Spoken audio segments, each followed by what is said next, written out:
Hello, everybody, and welcome to In the Doll World. I'm your host, Georgette Taylor, and I'm so excited that you're joining me today. I have a wonderful guest for the show, and I cannot wait for you to get a chance to meet him. His name is Claudina. He is a renowned doll enthusiast, doll collector, and social media star. He has made his name by showcasing his amazing makeup transformations. And I'm telling you, they are just absolutely gorgeous, as well as sharing his vast knowledge about various types of dolls on his popular YouTube channel. And I want to say thank you so much, Claudina, for coming on In the Doll World with me. I really appreciate you being here. Thank you for having me, Georgette. What an intro. I feel so hyped up. And you should be, you should feel hyped Oh, up. I mean, you do amazing work. I love your knowledge about dolls. And I also love your makeup transformations. They are just absolutely gorgeous, you know. And thank and you I so and I much. love the fact that you talk about life, you know what I mean, Yeah. as well as dolls. And so I'm excited to talk about to get into that and find out a little bit more about you. So um, Yeah. yeah, so can you just share a little bit about yourself, where you came from, and why you got started with the YouTube channel? How did that happen for you? Yeah. So my name is Claudina. I was born in Queens, New York. I have Yay, New York. five. Okay. Yeah, I know. But technically, I was raised in Florida. So I talk a lot about how I was raised in a small conservative town, and I was obsessed with dolls. So Hmm. I started my YouTube channel when I was 10 years old, really because there wasn't a space in my town to explore dolls or explore my creative side that way. And it was really validating. I felt pretty lonely as a kid. I talk a lot Hmm. about that on my channel as well. And dolls was a excellent way for me to explore my creativity and Hmm. identity. Hmm. And you said you were like 10 when that started happening for you? Yeah, I was 10 years old when I created my YouTube channel. Very cool. So now when you created the YouTube channel in the beginning, were you just talking about dolls? Like how did that transition happen for you when it came to actually the makeup part of that? Or was it just about the dolls when you started the channel?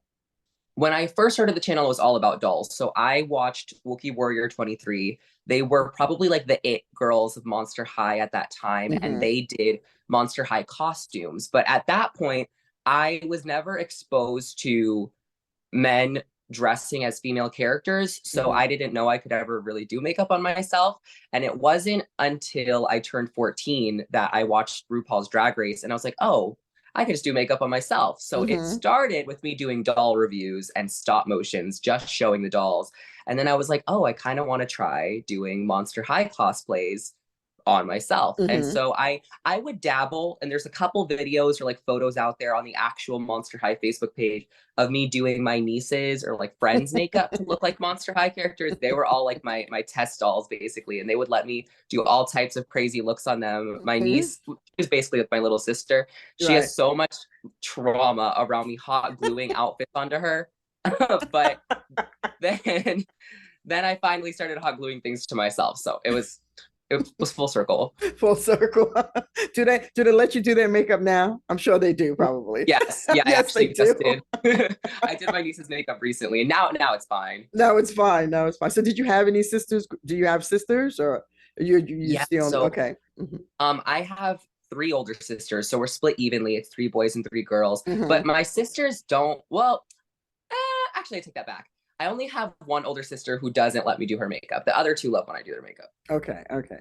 So when you started, so how did you get into, like, how did you start playing with dolls, I should say? Because like you said, you're from a small town. I mean, was that really challenging for you? And who purchased your dolls? How did your family react to you when you wanted to have dolls, when you wanted to play with them? Yeah. So, I mean, I really started collecting dolls when I was three because I Wow. loved Little Mermaid. That was like my biggest obsession ever. And I had to have every single Disney princess. So at that point, I remember all of my siblings like would get me dolls for Christmas and they were super supportive of it. But as I aged up, when I turned 7, I in school was exposed to the social norms of boys having dolls. And there Hmm. were boys in school who were like, why do you have dolls? And the way that it was pointed and asked, it wasn't necessarily like ill, but it was still condescending. So I Hmm. stopped buying dolls when I was 7 and transitioned into Pokemon. But Mm. then when Monster High came out, my brother was actually the one who introduced me to the franchise because he saw a commercial about it. And we both thought it was really cool, and I ended up getting a couple of the dolls. And it was kind of, it depended on who you asked in my family. I think some of my siblings were really cool about it. Some of Hmm. them were a little bit like, well, he's getting older, like he needs to get into more. I do remember some of my siblings being like, you need to man it up or like grow up and things like that. Right, Like it's right. more about age. But my parents were always super supportive. I would say that both my mom and dad never made me feel like it was strange to have dolls. They were really um, supportive in allowing me to express myself in whatever way they felt fit. And I was the youngest of six. So in a lot of ways, I think they were just tired. They were like, whatever, like we are Right. over it. Like we do not care. Um, Let him so play I with was like, whatever he wants to play with as long as he's quiet. yeah, yeah, Yeah. basically, they if they could sit there and watch their news, then that was all that they were worried about. That's true. I understand that. It's so funny because I have a lot of when I have a doll artist on the show who are men who are who are males, they will talk about that. That in the beginning it was really hard for them to want to play with dolls, even though that was Yeah, something that they really had a desire to do. And what I loved about it, that half of them that come on the show, they did have parents who were very accepting of that. So I think it makes yeah, such a big difference in how you see yourself, when you do have absolutely, parents who can support you in that. So I'm glad that that absolutely. happened for you. Not that Yeah, that yeah, not, totally not right. that that negates any of the other outside things, that the kids or Totally. anything like that, but at least in your home environment is something that you still feel you have an outlet and you can express yourself to be who you Yeah, it are. was definitely a safe space. I think that Mhm. it really, I mean, I guess everybody's different, but at least for me, like I feel like my parents' approval was super important as a child, and being able to have that at least through this expressive outlet was everything. Mhm. And so now your brother introduced you to Monster High. So I know you have a huge collection of Monster High Yeah. dolls. So why so why did you gravitate to Monster High and not other types of dolls? You know, I did have the Disney dolls that I kind of phased out of. And then I had Bratz when my niece was born, and she was really, her name is Sasha, and one of the Bratz Mhm. names is Sasha. She was really into Bratz, and I would secretly play with her dolls. But Monster High was kind of my own thing. It wasn't affiliated with, I mean, obviously my brother had introduced it to me, but it Mhm. wasn't affiliated with my niece. And I think because the dolls were so posable. That is what drew my attention first. The dolls were super posable, which allowed me to tell stories with them, Mhm. even while I was just playing with them or playing with the dolls with friends, in a way that other dolls couldn't because they were so static. Mhm. And Monster High is known for their lore, and you could tell Mattel really put a lot of effort into writing out their story before the line was launched. So reading the back of the dolls bios and like their Mhm. freaky flaws and things, I really identified with the characters. And I think that's why Monster High resonated so deeply with me, because being from a small town, Mhm. reading about these characters that feel the way that I did at that age, or like they're going through the woes of high school, I really identified with. And I think Mhm. it made it easier in that way. Yeah, yeah, I can understand that, and this is what I think is so important, even for the doll community, is representation, right? It may not look like you, but it represented something that you felt, and something Right. that you were able to like, connect with and say, okay, I can own that story because that's how I feel. And so I think Yeah. having things represented in the doll community is just so important because it really makes children and adults, because we have adult collectors, feel safe.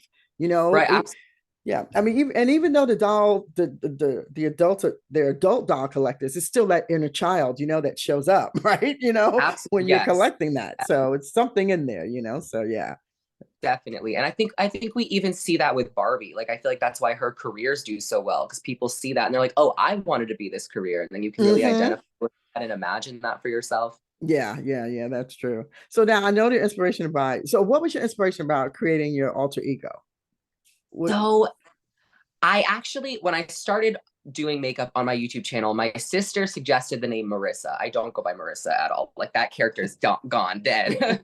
She has been discarded. But my sister suggested that my name should have my actual, like parts of my actual name in it. So my name is Matthew, but I go by Claudina. And Mhm. I chose Marissa with her. And that character was very heavily inspired by my sister. And I feel like it was more of a character where as I grew into myself, because I was like 14 at that time, as Mhm. I grew into myself, I found the parts of me that I liked, the parts of me that I wanted to display on my channel, the parts of me that I am in real life, and kind of culminated all of that to create Claudina. I feel like it's an alter ego, but it's also like just a part of me. Like Mm-hmm. it's just as me as Mm-hmm. any other part of me. It definitely, I guess there's different ways that I found that identity, like through watching media, I think TV shows, definitely through Monster High, and sometimes in subconscious way, like when I was doing my makeup, I would look back at some of my older looks and I was like, oh, this was totally Monster High inspired, and I didn't even realize You it. didn't even realize it. Do you make over your dolls too, or just yourself? I try to do their hair. I've done repaints before, but I'm not great at it. I have honestly been thinking about doing it though. Just because I feel like I've gotten so much better at makeup. And I would say that the doll community in general has gotten so much better at repaints in the Mm-hmm. way the techniques that have been found and the access that we have to different products. So I've been thinking of trying it. But as for now, I've just been focusing on hair and kind of restyling them that way. And doing your own makeup, right? I get that. Yeah. Yeah. Well, why do you think dolls are so important for children? Like, why do you think that they're so important to have in your life? I think dolls are really important for kids for, I mean, for a number of reasons for sure. But I think what I've heard most from other collectors, even especially male collectors, I would say, is that it was a way for them to explore their femininity and their feminine side. And I do feel like dolls, I don't know the word for it, but I think there's something about dolls aesthetically that allows you to explore something that isn't something you can necessarily explore as a human being. Mm, But I know there's also studies that show that dolls can help with empathy. I do remember playing with dolls and being able to create scenarios and imagine, like, okay, well, this is how this character would feel in this moment versus how this character would feel. And I do think that it allows children the opportunity to see things from another side. In therapy, I remember like just seeing things on TV, not necessarily myself, but I know that that is a practice that is sometimes done in mm-hmm. therapy with Yes. kids, using dolls to tell stories, and the way that kids will express themselves through a doll versus themselves with what Mm-hmm. they're feeling. And I think there's something safer about this almost like conduit of like how to Yeah. express your emotions. So in that way, I think dolls are in a really unique way to explore your feelings. Somebody expressed to me that dolls are like the only functional decor, because in some ways, like especially for adults, they are decor, but they're also interactive and you can play with them, and Mm-hmm. there's a lot of texture. So I think for kids, it's there's such a myriad of things that make dolls really important, I Yeah. find. Yeah. There really is. I mean, like you said, it's a way of connecting. It's a way of, sharing things with that doll that Mhm. you probably would not share with anybody else, or like you said, or showcase, or at least be able to start the conversation. It gives them opportunity, I think, sometimes even having something to talk to, even though Yeah, it's not a real person, but it's just something there that can kind of maybe keep your secret or just share something that you need to get out. So right. Yeah, it helps in so many different ways. Um, absolutely. so I know you collect Monster Highs. How many Monster High dice do you have? Because I think I read somewhere that you were like $60 away from whatever, but yeah. So now I think as of my last documentary, like the third part that's coming out, I am missing 20 dolls. So I have Oof. like Wow. I don't even know the specific number, but at least like 1,500 Monster Idols. Not all of them are out here. I don't have the space for that. But out of the first wave of dolls, I believe there's something of like 500 Mm-hmm. Gen 1 Monster High dolls. And I won't announce how many I have of that, but I'm Mm-hmm. very close. And then between Gen 2, they actually produced, I want to say like 300 dolls in Gen 2. Wow. And have the newer generation. So there's a ton of Monster High dolls, Mm-hmm. and I get doubles of them Wow. because the one style.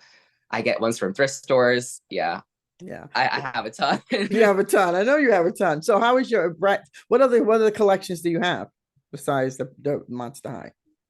I also collect brats. I still have a Mm-hmm. couple brats. I've decided to shift from out of box collecting as much, and I've been getting inbox dolls. So I've been buying more inbox brats. I do have a couple Barbies. I really love the Mark Ryden collection that they just Mm-hmm. released in the Guaupé. So I Mm-hmm. own that doll. I do still like Disney dolls. I'll get like the collector ones. I will say, as it's interesting that as I've aged up, I do lean more towards the adult collector dolls versus the play Okay. line, where I would Okay. say like I was getting a more of a variety. Mm-hmm. But I am trying to be more mindful of like, am I really gonna display this or use this in some way? Mm-hmm. Or am I just gonna like, is it gonna end up in a bin? So In a I try bin to, somewhere, right? Right, yeah, exactly. Yeah, yeah. You're trying to be a little bit more discerning, right? Of what yeah, of your collection, right? I get that. I get definitely, that. definitely. So you did say something about your documentary. So share a little bit about your documentary and why you started that. I think it's great, but just share a little bit Thank you. about that. I decided to do a doll documentary because when I was watching YouTube content, specifically of the doll niche, I wasn't seeing that format of storytelling anywhere.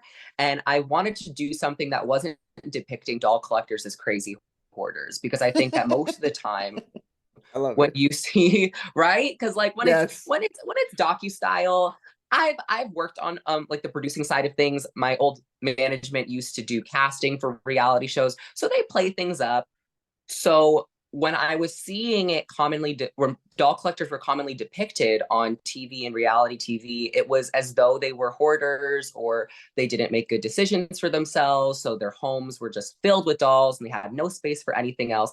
And I wanted to show what being a doll collector really looks like. And I think it's not a monolith. Everybody's different. But most of my friends who are doll collectors keep their dolls really neat. It looks more like home decor. It's really demure. So like my display, I get tons of compliments on it. I try to Mm-hmm. make it really It's interesting and beautiful. interesting for me. Thank you. So the point of doing a documentary was to let people in on what it looked like to be a doll collector. And the hook really was like completing my Monster High collection, because I know that most of my audience are also Monster High collectors. But I wanted to show people like the questions that I could ask. So Mm-hmm. how do I afford all my dolls? Where do I get the dolls? Since Monster High, like the older generations are becoming harder to find, where can you get access to that? And then also the emotional aspect of, doll collecting is a huge part of my life. I would say it consumes definitely, because it's also my work, at least Right. 80%. But there's also other aspects that tie into this. So when I am going to events with Mattel, what is the emotions like? Like, am I feeling anxious? Did I go through something? What is it like with my family? What is my family dynamic? Because I think it's one thing to talk about it, but it's another thing to see it. And I think the power of docu-style storytelling is that it really makes people feel things in a different Mm-hmm. way. I feel like it just hits a different part of your brain that allows you to digest and really see like, oh, okay, this person's an actual human being. So I wanted to normalize that doll collectors are just human beings. It's a hobby that allows us to express ourselves and get through things. And I think that it hopefully showcased to people who may not be doll collectors to see that for me, like dolls, like a lot of my identity is wrapped up in dolls, but in a way that's really healthy and helpful and creative, and I think like conducive to the world, I feel.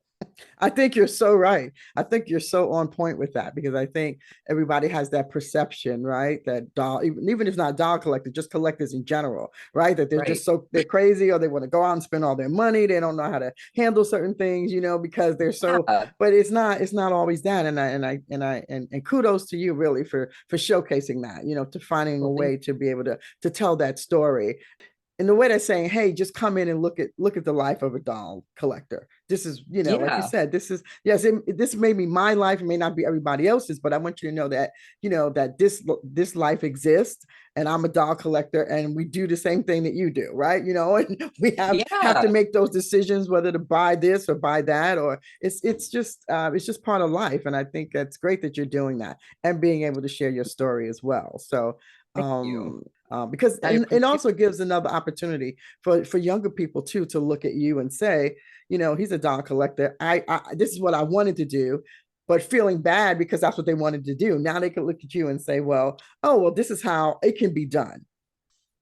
That's been the number one comment that I've received over the entirety of my platform. Is I constantly get messages from kids commenting saying, "You're the reason that I'm allowed to collect dolls," or "I really want to collect dolls, but my grandma won't let me," or just different stories that are kind of similar and mesh in the same narrative. So I wanted Mm-hmm. to show. Also, I think it's unfortunate, and I kind of resent that I have to explain it this way, but the way that I was able to convince some of my family members who were not so happy that I liked dolls so much was that I was making money from it. And Mm. because YouTube was a career for me, when people see that, it's like, okay, well, in this way, like it can't be like how can you argue with somebody making their bag? So I Right, think right. in that way on YouTube, I think that it kids are able to show family members this content and kind of say, but look, Right. like it could also be a career, like it can turn into Hmm. something else.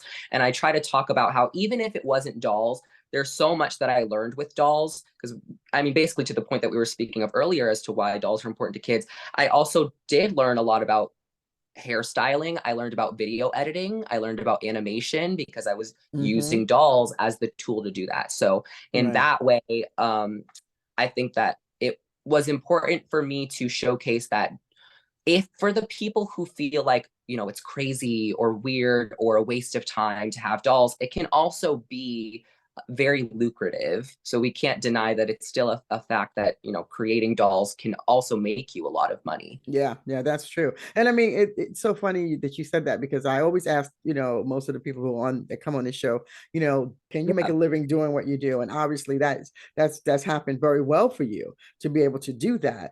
And a lot of times I'll share with people the podcast, and the first thing that's like, well, oh, okay, that's a doll podcast, like. Well, I, I don't Oh, collect that's dolls. everything I to don't me.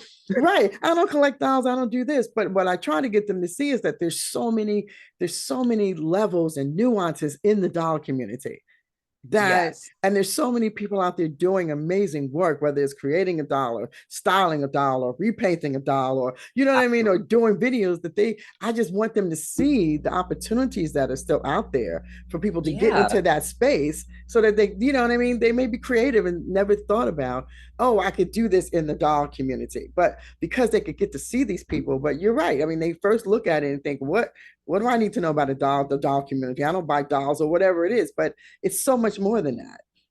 Just Yeah. like the doll And is so much more than just the doll.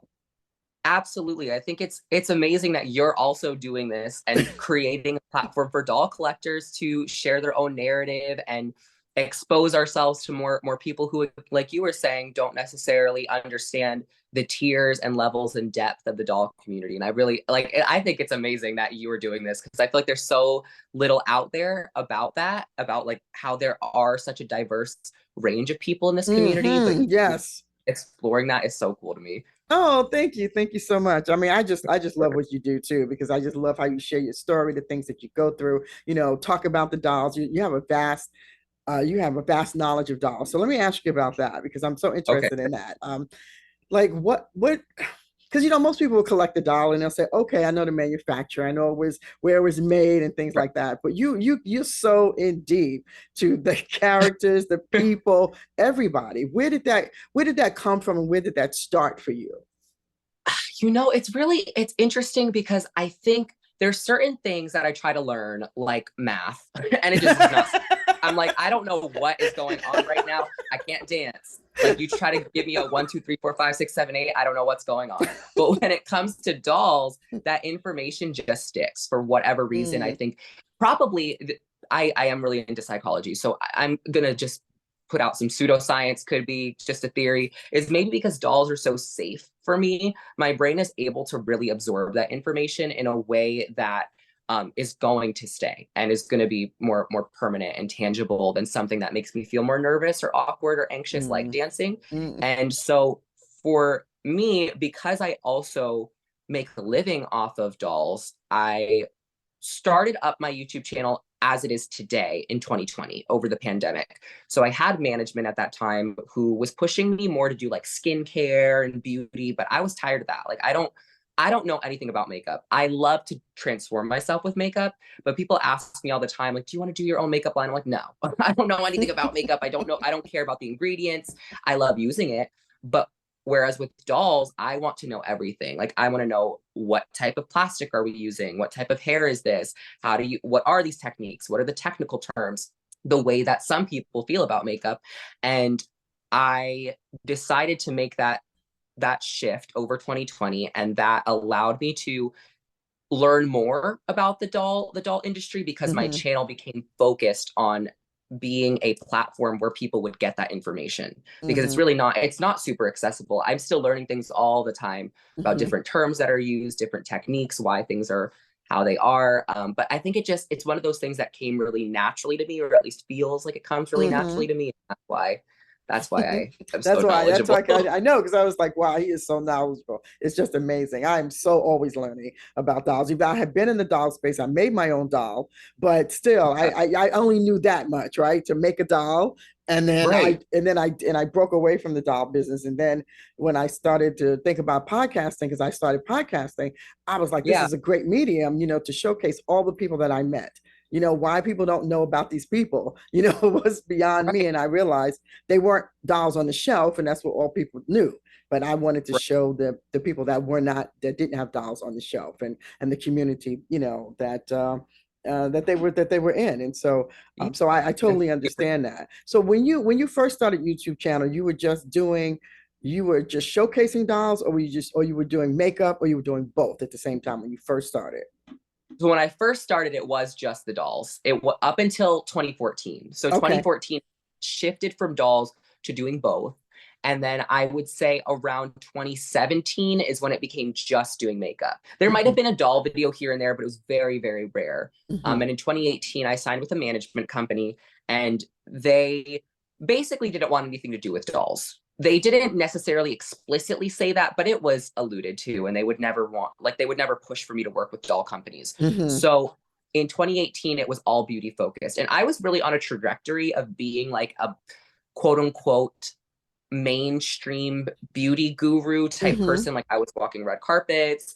I met Lady Gaga. I did a music video with Shawn Mendes. Like, it was all very mainstream stuff, but none of it. I mean, of course, I love that. Like, don't get me wrong. And I feel very blessed to have done those things. But my true passion was dolls, and the fact that I was being pushed in this direction that didn't really feel like me. Um, Mm. I just took a step back. So it kind of has been all over the place. It's been a journey, but it started with dolls, and now it's full circle back to Full circle dolls. back to dolls, right? Yeah. That's really, really cool. I just love it, though. I love it. I know you said you're very much into psychology. Yes. And I did find out that you were a crisis counselor as well. Yeah. Yeah. So So yeah, I am share that, because you're not okay, how old are you? I'm 23. You're I know I look 23. really young. I always Right. joke. Yes, I always joke that it's the Botox. So Right. whenever people card me or ask me, I'm like, oh, it's the Botox. But no, I it's don't just think good to that's the be. truth, but I just think you just have a really, really young face, and I think that's wonderful to have, Thank right? you. But being a crisis counselor, how did you get into that? How did that come about for you? So because I am the youngest of six, I went through a lot of therapy in my time as a kid, Mm-hmm. and I really that is something that also came really naturally to me. So at 12, I remember going to a lot of group therapy, and I would have peers in these groups be like, I wish you were just my therapist, because I don't know why, but I really grasped the concept of active listening and empathy. So in 2019, there was a moment where I was going through a bit of a crisis, and my ex at the time sent me the number to crisis text line, which is it's a text line it's a nonprofit Mm-hmm. organization. It's completely free to texters.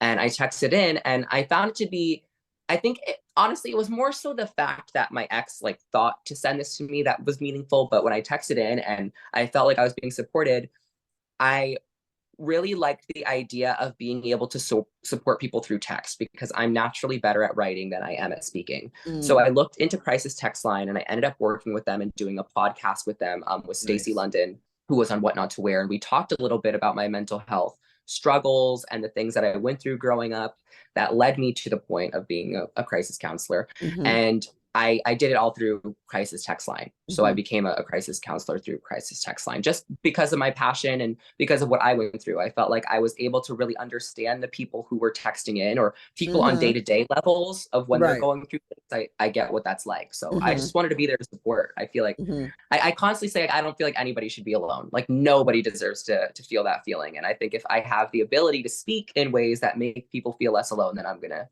do Yeah. that. Yeah, you're going to do that. And do you bring that part of you? I mean, I know it's a part of you, so the answer is probably yes. But do you bring that part of you in the documentary when you're talking about your dolls, and all the things all the challenges that you have, or you just leave that separately? Oh, absolutely. No, I especially in the second part, I talk a lot about the relationship I had with my ex and how that it was a really tumultuous relationship, let's Hmm. just say that. So I did talk about it more in the documentary, but Hmm. I was really dissociative and I was doing some of the grandest things I feel of my career just because I'm so passionate about dolls. So anything doll related is really, really special to me. And I got to go on a tour of Mattel's factory as they were introducing Nice. Monster Generation. I got to go to the Monster High movie premiere. And in the documentary, I talk about how I was really dissociative during those times. I enjoyed it like in retrospect, but in those moments, my head was somewhere else. Like I felt Hmm. like I wasn't grounded. I was Hmm. thinking about how my dad had just passed away 2 years ago. Oh, So that so was sorry to hear that. Sorry to hear thank you. that. Thank you. Yeah, it was really hard. So and then I had to do all of this performance, which is really what it felt more like when I did these Mm. things. It no longer felt like, oh my God, how lucky am I to be doing this? It felt more like, okay, I have to perform and I have to look really good to these brands and companies that I work with and pretend like I'm not going through a breakup. My dad didn't just pass away, like my family's completely fine. And Hmm. I do touch on that. And the third part kind of pulls that all together and like how Hmm. I get through that. Hmm. And I think that's great, and I think the fact that you combine it with, like you said, the part of you that is the doll collector, right? The part of you that is, a male growing up in an environment where people freak out about men having dolls or boys having dolls, and Yeah. also trying to deal with your own sexuality and who you are as a person and growing. I think that's really an amazing combination because it just allows so many people in. You know what I mean? Yeah. It's not just a doll collector. It's not just it's so many facets, and I think you just allow all those people in to watch that journey and to connect with you because everybody goes through a lot of things in life. You know what I mean? And I think that you're saying, hey, these are things that you go through regardless of where you're at and who you are. And I want you to actually enjoy this story too and come along with me while you're doing that. Yeah. I think it's great. Absolutely. I think that the way that I always create content the way that I consume it. So if I don't like watching something, I'm not going to create something that I wouldn't like to watch. The way that I watch things and the way that I connect with other creators or Mhm. celebrities, what have you, is when I identify with what they're saying. I'm like, oh my God, that's so me. So I decided I wanted to put myself out there in a way that is really authentic because then it'll attract the people who relate to that. And they're like, oh Mhm. my God, this is so me, or like I didn't have a term for what I was experiencing, but now that I Mhm. see somebody else going through it, this is what I was going through. So Right. that's a big part of why I wanted to do that. That's very cool. I love it. I just love what you're doing out there, and I just love Thank what you're you. doing out there. It's so awesome. Um, Why? so I watched your videos. They're amazing, and the editing is phenomenal. Thank you. I have to take a lesson from you, but Yeah, do it. throw some stuff in between the shows. But so now you said before, I know you mentioned in another interview, you were talking about that your past videos were more scripted, and now you're moving away from that. And why is that? Why you don't want to use a script anymore? Sometimes I wish I had one, but Yeah. I I go back and forth. I think that Mm, I still use a bit of the scripted aspect. So because I'm doing almost like a newscast and I'm reporting on news information, I can't yes. be completely Hmm. unscripted, but I think it was really difficult for me when I'm reading the script to this is literally the reason why is for me to read the script and then try to repeat it. And I would just be doing it over and over and over because I could not remember what I wrote. I'm a lot more concise and I you remove a lot of the ums and the like oh my God, like I remove a lot of that by doing a script, but you lose a lot of the personality as well. And I Yes. think that by doing it non-scripted, a lot of my audience is like, oh, they love how much of my personality they're able to see. And the YouTubers that again the way that I create is based on what I watch, and the YouTubers that I've been watching lately do unscripted content. They're still reporting on news. So I like Hmm. to I watch a lot of like doll and entertainment news. I don't really watch like news, Right. but Right. for those creators, they are doing it unscripted and getting to see so much of their personality. I was like, oh, maybe I should do that because I this is what I like to watch. So Right. that's kind Right. of why I decided to start Yeah. talking this. Basically it just shows Yeah. who you are. Yeah, I think that's so much better, I think, because I do believe when you're scripted sometimes it limits your personality, Yeah, definitely. That's kind of what I found. But of course, when you're when you're not scripted, you're like, oh my gosh, I can't believe I said that. But Yeah, yeah, for sure.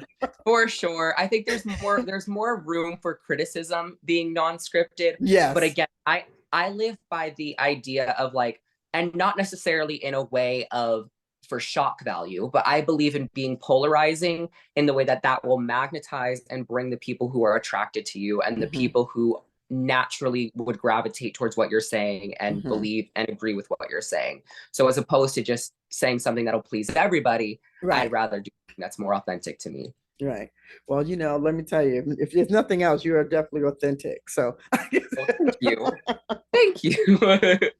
I watched some of your videos. I'm like, wow, okay. But I love your style, and I think that's because I do like people just being, I guess once you learn who you are, then to show who you are.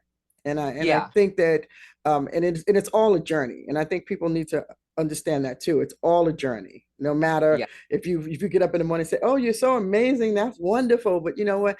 You still have to, it's still a journey just to even say that to Oh, for yourself. You sure. know what I mean? So, For sure. because when you look, sometimes you don't feel amazing, and it's like, and that's okay too. But you have to just, figure out how to live with both of those people. You know what I Yeah, mean?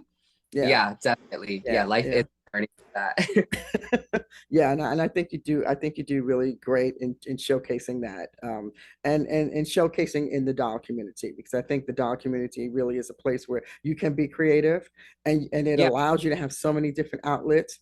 Whether you're a sewer, whether you're a makeup artist, whether you're a hairstylist. I mean, you can do so many things with yes. your dolls, as well as having it there as a source of companionship in a way. You know what I mean? To have somebody there. So I think you bring all those aspects into everything that you do. And I want to say thank you so much for doing that in the dog Thank community. you. Really, You really just made my appreciate day. that. Like I'm gonna walk so high this day with my head held high all day because you really did hype me up. Like I feel so good right now. Thank you.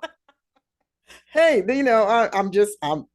I can only be me too. I can only be me too. You are radiant though. Oh, Like your thank energy you. so good. Yeah, thank you. Oh, thank you so much. I really appreciate that. I really do. So, yeah, just share. Again, thank you for being on the show. I really appreciate you. But is there anything else you really want to share with us before you head Ooh. out? Um, Everybody always says this. It's such a cliche, but there is something very, very exciting coming up. It's Monster High related. Okay. And there's also other doll related things. I am going to be involved with something with Barbie. Not the Barbie thing isn't, I don't want to hype it up too much where people are like, oh my God, are you in the movie? No. Um, but there's some exciting things in the pipelines with everyone's favorite doll brands that I will just mention briefly.